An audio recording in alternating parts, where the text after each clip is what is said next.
brought in a couple of lads, really fit lads, boys who can play good football.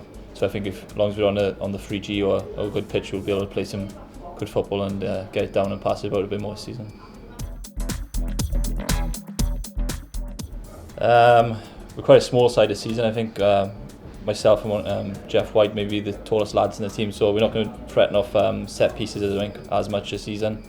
I think Mark Jones is a good addition to the team, and I think he's going to be our main man this year. I think a lot of people are writing us off already. I don't know, lower budget than some of the other teams.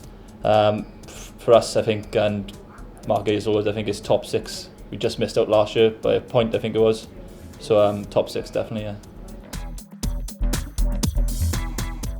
Because we were getting written off, I'll say us. I think as long as you have the rub of the green, last year we had a lot of send-ins off and decisions didn't go our way. So I think as long as it goes our way this year, I think people can watch out for Carmarthen Town. Stick with my mate, just lives up the road from me, Ashley Morris in goal. Another good friend from Bangor, Michael Johnson. Aaron Edwards from TNS, really good player. Les Davis, the truck. I think he'll bang a few in a 5-side team. I'll stick Craig Amford in there for banter. Worst player I've ever seen.